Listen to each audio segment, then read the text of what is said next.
Welcome, everyone. Welcome to another Destiny Movie Night Hangout. I'm your host, Mike, and the movie discussion today, Tim and Eric's $1 billion movie. And we're here today with Adrian, coming all the way from far away. Hi, Adrian. Hello, nice to be here. Nice to see you. So, for the viewers who don't know, Adrian recommended this movie to me to watch, just as an aside, and I decided, let's do this as a movie hangout movie. Um, if anyone hasn't seen it, I suggest you check it out ASAP. Might be some spoilers in this movie, but whatever. Adrian, you are familiar with like Tim and Eric outside of this movie, because, well, for those who don't know, again, their background comes off of a TV series, or more specifically, a web series. Is that correct? Um, they do a lot of online stuff, but their main TV show, Tim and Eric, awesome show, great job, was a Cartoon Network, I believe. It was on Adult Swim, which I think is on the Comedy Network. Oh, okay. And they actually had a show before that called Tom Goes to the Mayor. But yeah, they've got a pretty lengthy background in comedy. I mean, they've been in the business for years now. Done a couple shows, lots of stuff on the internet. They've done a number of sort of like smaller shows that are only available online. That's one thing I like about them generally as comedians, is that they're always producing content. Like there's never like there's really never a shortage of sort of like stuff coming from them. So yeah, it's nice to always have some fresh stuff from your in my case your favorite comedians. I'm a big fan of the overall style of comedy they do, which some people have referred to as actually not being comedy at all. It's been referred to as anti-humor, because there's a lot of things that are comical, but that we wouldn't necessarily define as jokes in terms of the things that we typically understand to be funny. I mean, really, you can just Google Tim and Eric, or YouTube it, whatever, and maybe watch 5 minutes, and you'll get a sense of what I'm talking about, because the style of comedy is very much based on, well, I think a lot of people would call it like a randomness, just kind of like chaos and not really having any sort of sense to it. But that's what I think is interesting, is I think if you look a little deeper and you don't just write it off as being total nonsense, because, everything comes from somewhere, even nonsense makes sense within a particular context, and that it had an origin, it came from somewhere, and to me, that's the sort of thing I like about Tim and Eric, that to me makes it engaging as a form of entertainment, is you're actually like actively participating. I mean, if you don't, then it just won't make sense, and you're just like, what am I doing? This is a waste of time. This is just chaos. But if you take a moment to look at what they're actually doing and what they're saying and dissect it for yourself, you find some interesting things in there. I can totally relate to that experience. Like, I can remember the first time it was you, actually, like a number of years ago, who was like, check out these guys, and it was the awesome show, great job. And at first it was kind of like, well, this is retarded. Like these guys, this is crazy. And obviously that initial impression was just kind of me reacting to it. Looking back, could see that, like, looking through like serious tunnel vision eyes of judgment too, of like, what I expect to be funny, like to create like a aha moment for me. And definitely had some resistance towards them, I suppose. Like, once in a while, it's like I could handle it in a small dosage.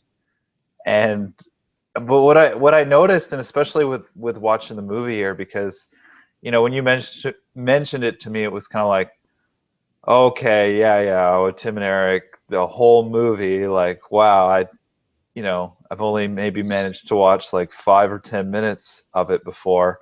And to me, that like showed to me how I was allowing like some preconceived ideas already about like the content, the programming I was, allowed myself to get engaged into.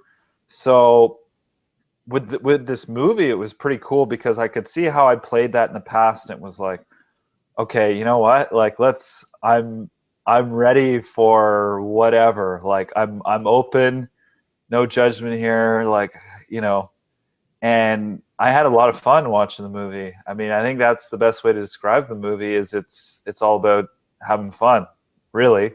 I I mean, to such an extent, it's really like there's so much, comedic gold, you could say, in that it just it takes the piss out of so much that it is here, like, the movie industry, like how you're supposed to go about doing things, being, politically correct, or like cinematography like correctness. I just kind of made that word up.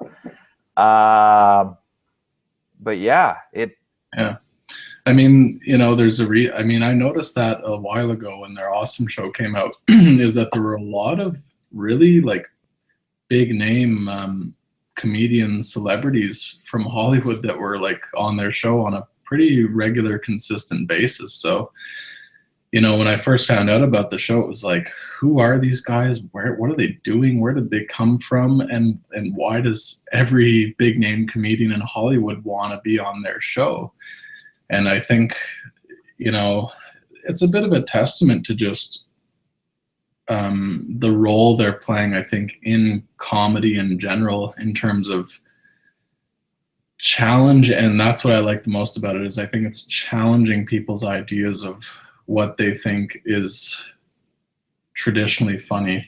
I mean, don't get me wrong, anytime you get too stuck in one mindset, one way of doing things, you can always find a way to just turn that into like really just like a bad habit, guilty pleasure kind of thing, where you just, you sit down, you turn on the TV, and you just let it go, and there's no, like, you're not really participating, you're not really part of it, you're just turning yourself and your life off.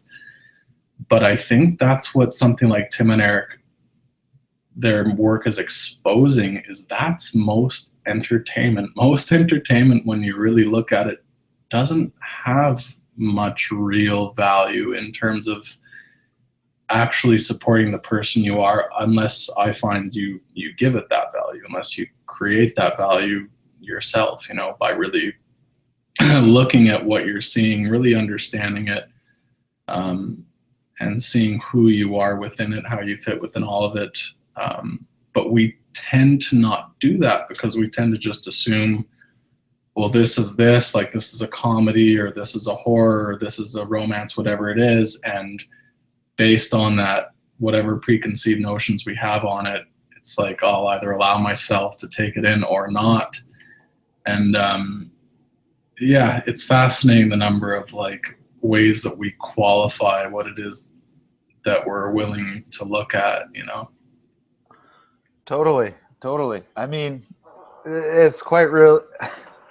It's laughable, really. I mean, you know, being stuck in a frame of mind where it's kind of like, okay, in my mind, there's only so much room for funny, and it's like it's what I already know to be funny, to an extent, and anything new can come, with like the veil. It gets like the veil of judgment on it if you're, not open-minded to exactly kind of being in the moment and like, okay, where's this gonna go? What's this? It's like you're already stuck, like, stoned, like a statue, as like squeezing yourself, like oh, try to make me laugh, like I'm angry, make me unangry. And it's pretty tough, really, from that perspective. And I find that, well, I could relate to that so much, so is just kind of getting caught in my own self-righteousness of like, oh, this is what I think, this is what I think about this. And getting caught kind of like my own entrapment of opinions, and thus like missing out on just being here with whatever info is being presented, and not just like see it for what it is and be able to have a laugh. Because I found that being able to laugh at like the silly moments, and there's so many silly kinds of moments or funny kinds of things, it's like virtually a whole spectrum of it. And it really takes that well, yeah, just that open-mindedness.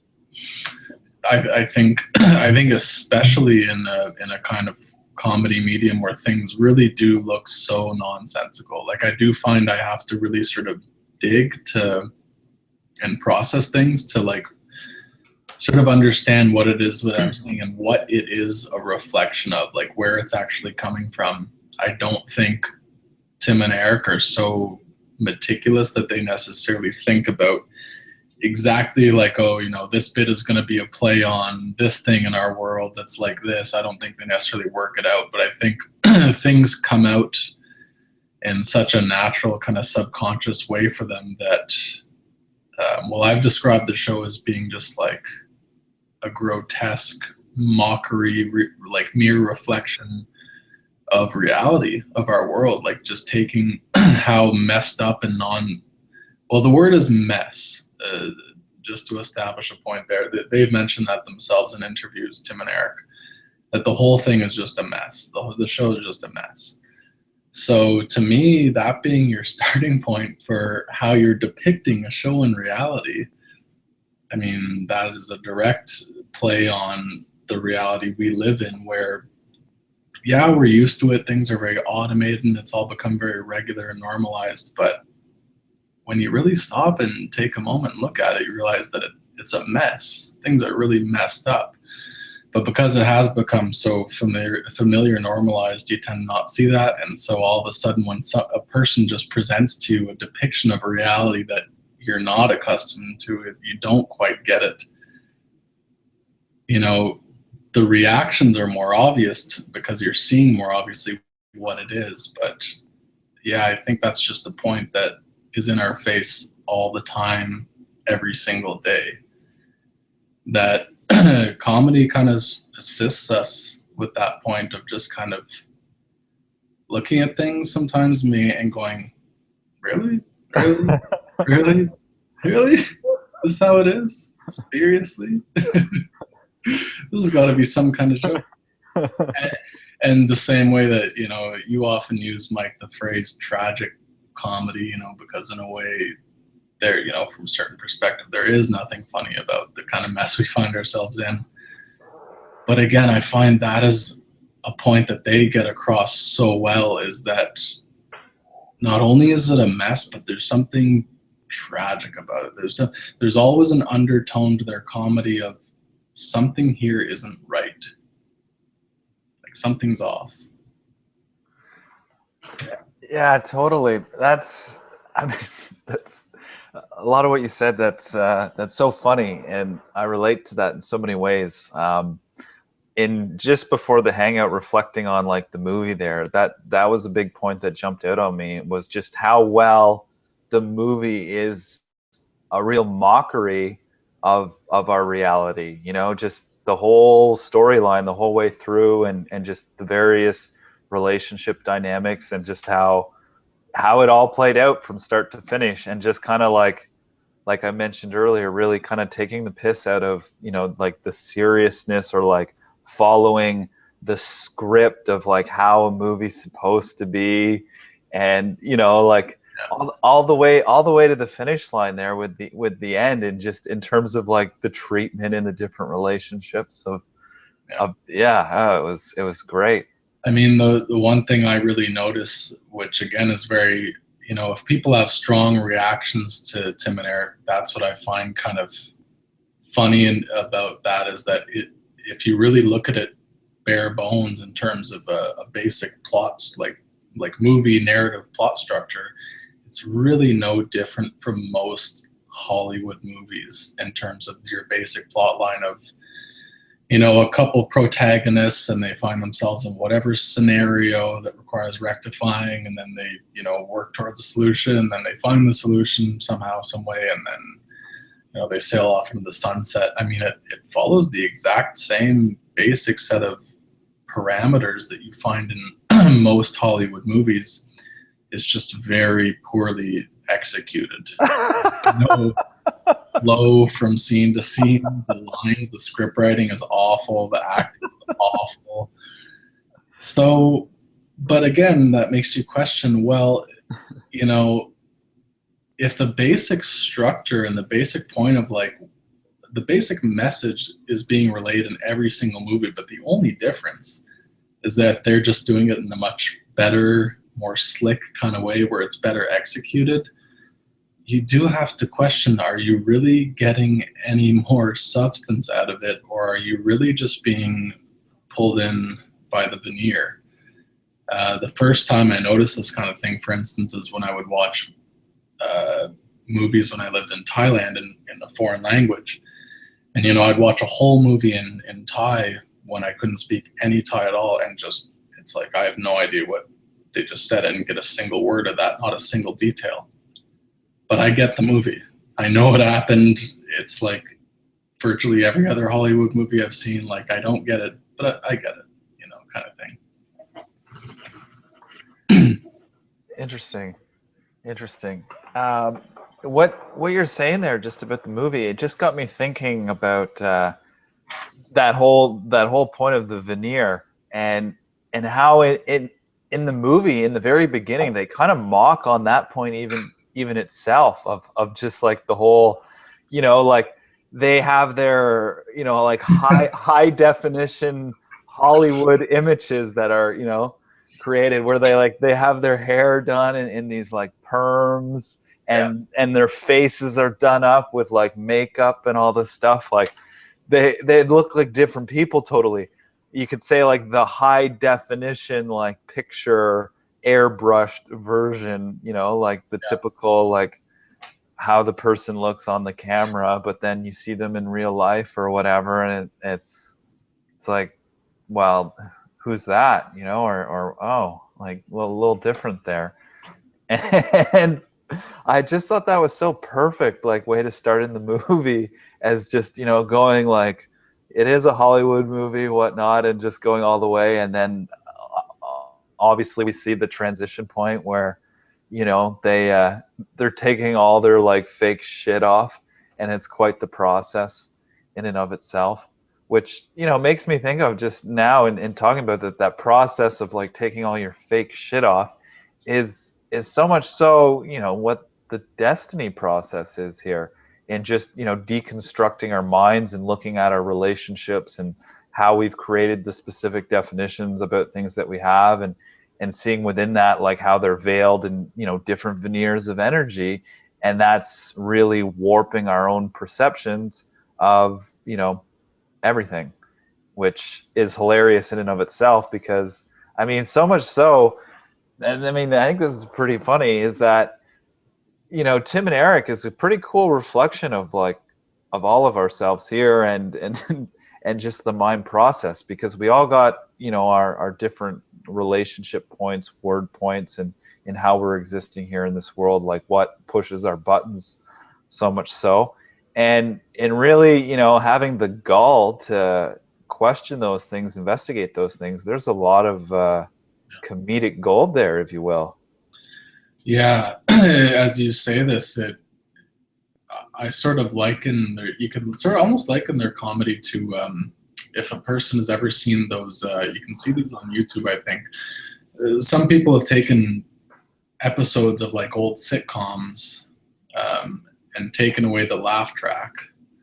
So, so the, the jokes really have to just sort of stand on their own merit. There's nothing Oh man. encouraging you along. And if No. anyone is doing yeah, if anyone, you should check them out. If anyone, they'll know what I'm talking about, because what ends up happening as an effect of that, I find, is that in that space void where there's no laughing, there's just this, it turns into an uncomfortable silence, because no one's telling you in any kind of way that this is the time to laugh. So you've got this moment of space where, because no one's basically swaying you in any direction of how to feel, well, it's up to you. I mean, it's always up to you, but more obviously you in that moment, like you kind laugh, robot, laugh. Right, exactly. And I mean, because that point isn't impulsed, it's like I would find myself, I would just sit there because, well, the jokes wouldn't be funny. And so there would just be this like awkward, uncomfortable silence. And I mean, that's like a cornerstone in Tim and Eric's comedy, is that those moments of awkward discomfort, which to take that back to the process like of self-investigation, that's really the source of it all there, to get to the goods, which is like the funny shit, to realize, see the point of it all. You really have to like stand, embody that discomfort, that vulnerability, if you will, which embrace a kind of ambiguity. Yes, which ironically enough is that it's been said many times before, is that a lot of the great comedians, if you will, like were very sensitive people, and that they recognized that they had a lot of dark shit within them, if you will, like, or whatnot, which arguably is just maybe perhaps being more self-honest than a lot of other people in this world. Not to say that it's a versus point, because I think we all have the funny within us. It's not like this elusive power, or like the ring, that only so many will have. And I find that rather fascinating. Yeah, it was. I mean, it definitely detracts, you could say, from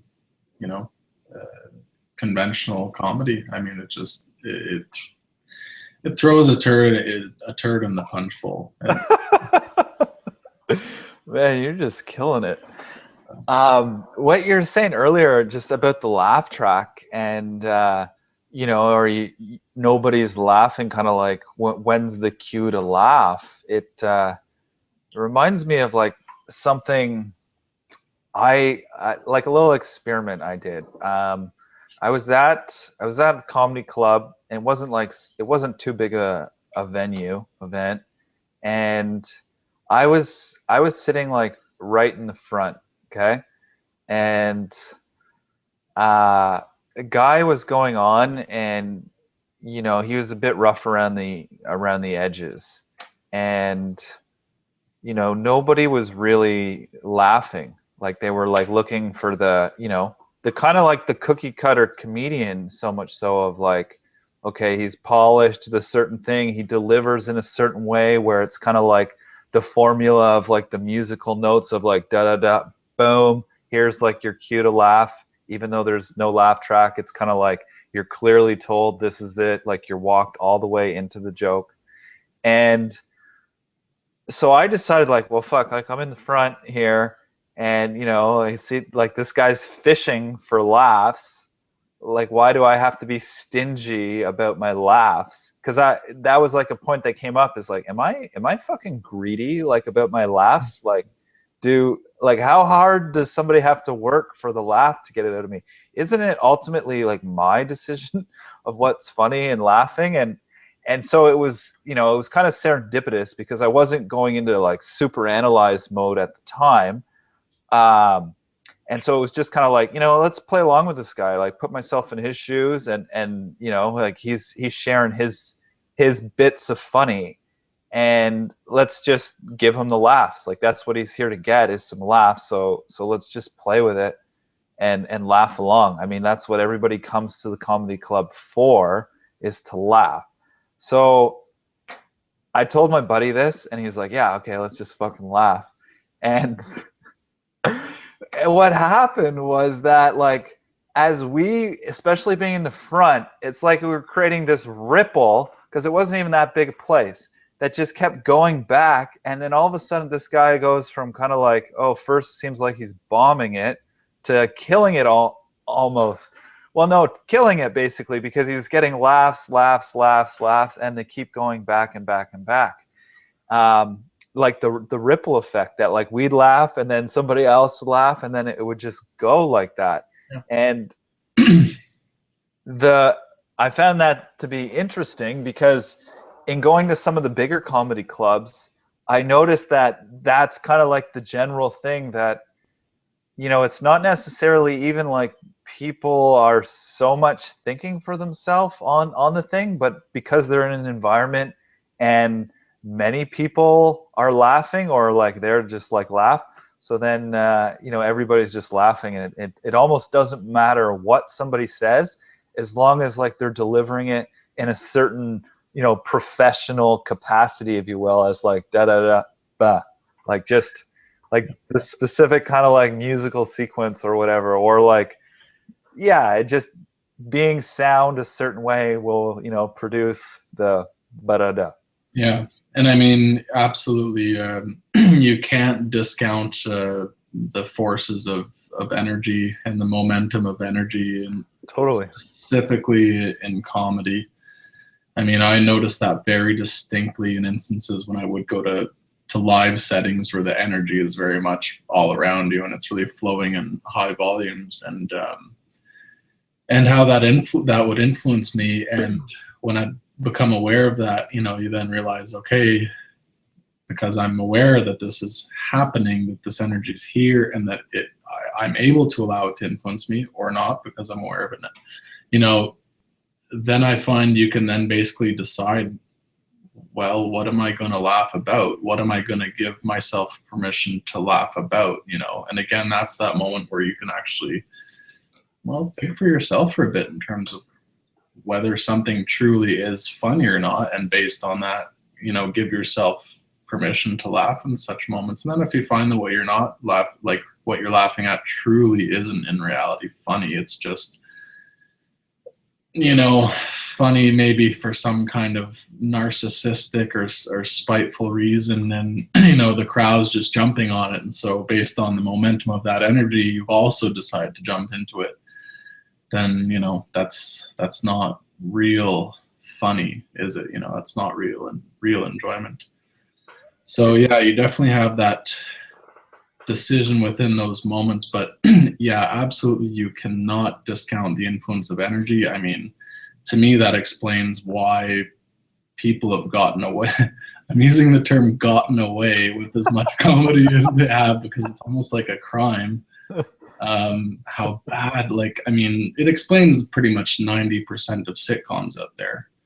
Because I mean, to me, sitcoms are the epitome of pre-programmed, you know, humor, where you're very much laughing on cues, where the punchline that is the cue is always, you know, set up by some kind of social cultural norm or standard that is being, you know, whatever, violated in some way, and based on that you're supposed to laugh. But the problem with that is you have to subscribe to all of these, really all of this knowledge, all these ideas about culture and life and norms and how people are and ought to be, for a lot of those punchlines to even work,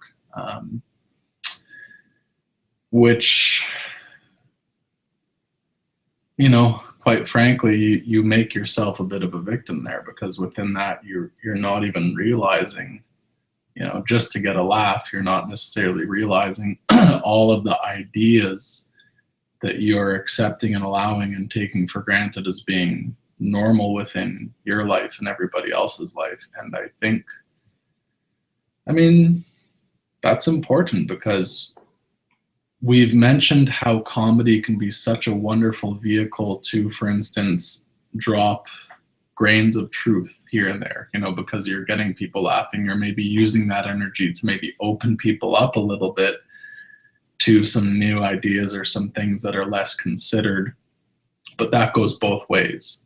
You can also use that energy as though it's like a drug, a lubricant, to also get all kinds of other ideas into maybe people's minds. So fascinating perspective, Adrian. Yeah, I mean that sums it up like really, really well. The kind of the energy game, and really kind of embodies that point of, if you really look at a lot of these sitcoms on the popular television shows, how they are following this formula that is popular in a lot of the stand-up comedy circles, of just kind of like da da da da, play with the common acceptances and allowances, and then kind of like point the finger at somebody or something about this, that, or whatever. And yeah. Yeah, and it's interesting even that the term sitcom, because it's implied right within the term that you ought to be sitting down, be taking it in. To me that implies the sort of like the passivity of the consumer, where you just sit down and sort of take in whatever. Whereas that's so funny. It makes me think of the like the whole neutrality point on the energy, is that you're just kind of like force yourself, or well, you don't even have to force yourself. It's just kind of like, okay, sit, calm, and then basically you're like looking to react one way or the other, or you're in like perfect position to go this way with it or this way, based on the programming like of the show. If it takes it this way or that way, like you're ready to go the whole cue the laughter, or cue the sad music, or cue the happy music. Like what a energy button pushing game that it is. So much so, I mean, obviously it does come down to the individual who's participating within it, which to give the viewers some perspective here, is that it's not that any of these like things that are happening are so bad or whatever. It really comes down to our relationship within it all, and what's been happening like as a reactionary play out. Like I went for a number of years without really watching any TV, and almost no movies. Watched a handful of movies here there, with like at social gatherings kind of thing or whatever. And it wasn't until somebody said to me, like, explain to me their relationships with watching anything and seeing it as a point of learning, that whether you're watching a movie, a television show, or participating in this, that, or whatever, with an open mind, you can really learn a lot about yourself. Like there's all these nuggets of truth about yourself, gifts within it, because anytime you have a reaction, like a slight movement within you in any capacity, there's more to the story there. So just even getting that point, recognition of that point, will allow you to open up and see that there's more in store here. And when you go into the store, it's like, holy shit, you start to see all the things you've bought into, essentially, as how you've created your acceptances within your mind. And it's quite fascinating. And it's almost like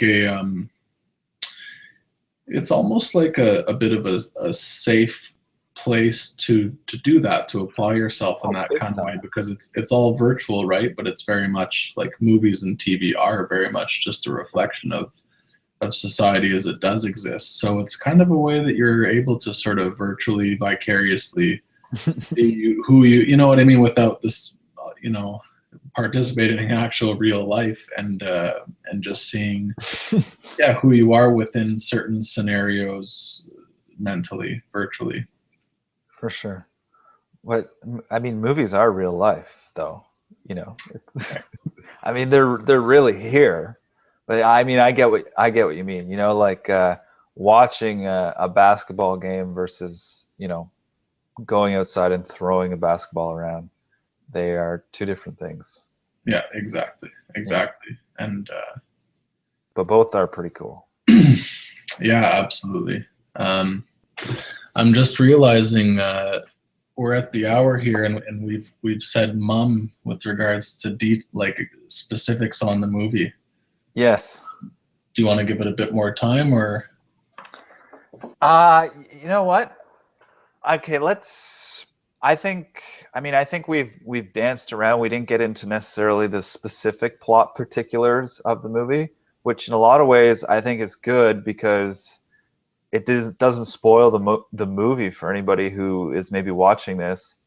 Yeah, so I think, with without further ado, let's just go into final thoughts here, like closing statements here before we wrap it up.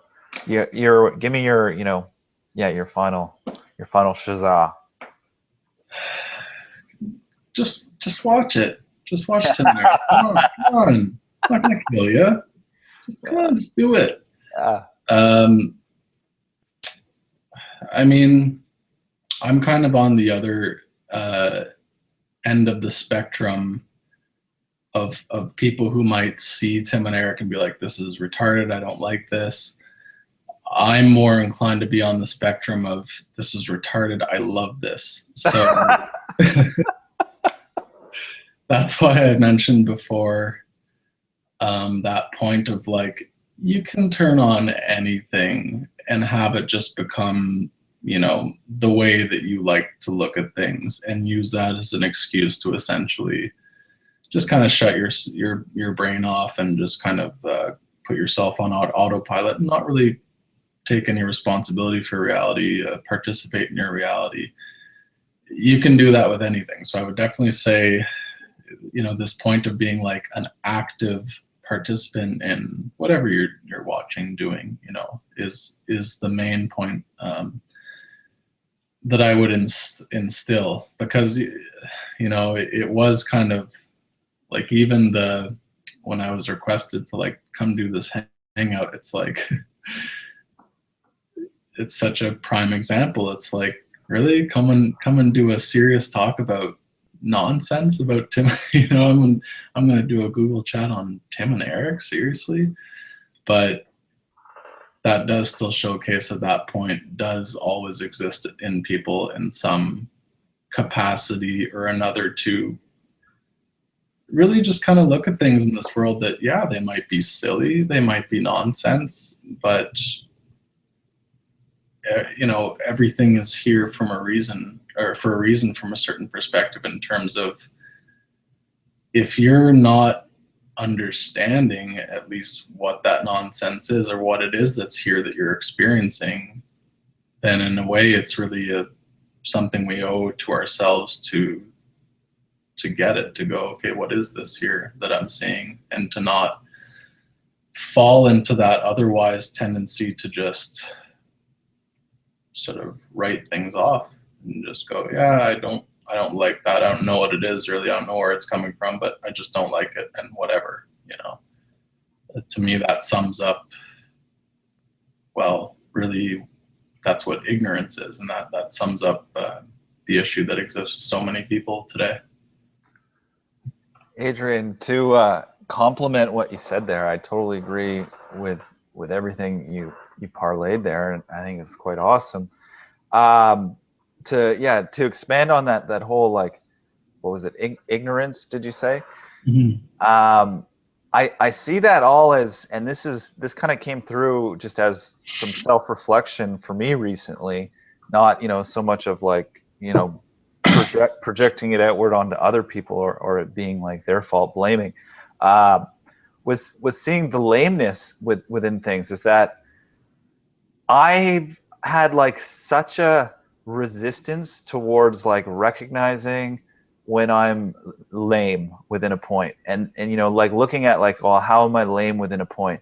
And it's in that point of like wanting to fucking get something that I don't fucking got, and trying to play it off, or like play it cool, like I fucking got it and I don't got it, but like acting as if like it's all good, and still kind of like hiding like the lie, like projecting like the facade, even though like I know it's not, but like trying to trick myself, if you will, and I see that so much so when there's a blockade going up to like listen to somebody about something, or to look at somebody, this, that, or whatever, because I see how, that relates, like how I've engaged in this of just like, oh, that's, this, that, whatever, and going into my own, lameness, if you will, which would close me off from, getting it, relating it, and really being connected with,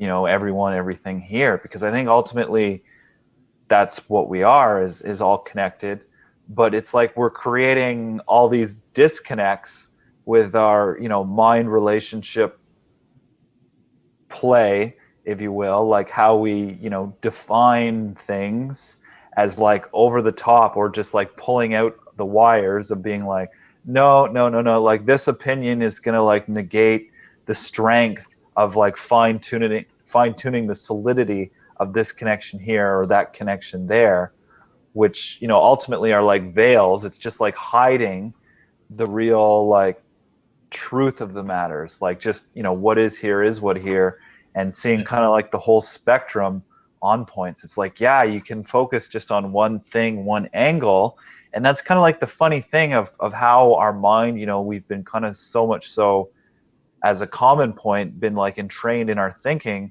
is to go into this single-mindedness, and thus if somebody's not totally in alignment with our, single-mindedness on a point, then all the other things that relate and are associated with it get missed, and thus, you have like the conflict play, the energy play, blah blah blah, and it's not, complementary because of the fucking knot that's created as the not not not not not not not going not there. not. Yeah, I mean, even when you say the word lame, it, being, you describe as being lame, it sounds like laying, like you're laying down. And again, the point of just not being an active participant in that what you're experiencing. And I mean, that's a challenge for everyone, because we have such a tendency to always to rely on knowledge. But I mean, that's life, right? Every moment is a completely Isn't sorry, I have a question. I don't want to forget it. Isn't, one those like old medieval things where they would like decapitate the person? Isn't that called like a belay? Like you get belayed, like belay. belay, Yeah, like a belay. as in Yeah, be. like it's like the blade thing that like it comes down and it like chops off your head from like the neck, like that. Oh yeah, okay, yeah, I think that's what it's called. yeah. I'm just looking at the definition right now. Oh, nice. Yeah, they don't have the verb form, but yeah, a noun of belay is like a spike or a rock or another hard material used for belaying. Yeah, So yeah. It's just funny, and just hearing you say that, and what you were looking at there with like blame and how it's saying kind of like a laying down, kind of like just not participating, not moving, like a suppression within yourself. It with just the point of like the belay, like running around with a chicken, like a chicken with your head cut off, like just no real direction, no real moving. and don't get me wrong, like we're not very well, frankly, educated in this world. We're not very well equipped in our education system to be able to figure out and process so much of what For sure. we experience in our lives. I mean, again, For sure. every moment is a totally new moment, but I mean, we do have that yeah. tendency of disabling ourselves with knowledge to being able to, fully embrace and investigate every new moment for what it is. But Great point. I mean, it's challenging to do it in a practical sense in terms of so much comes up in your daily experience, and people's lives get busy, and just, I mean, it's a busy, messy world.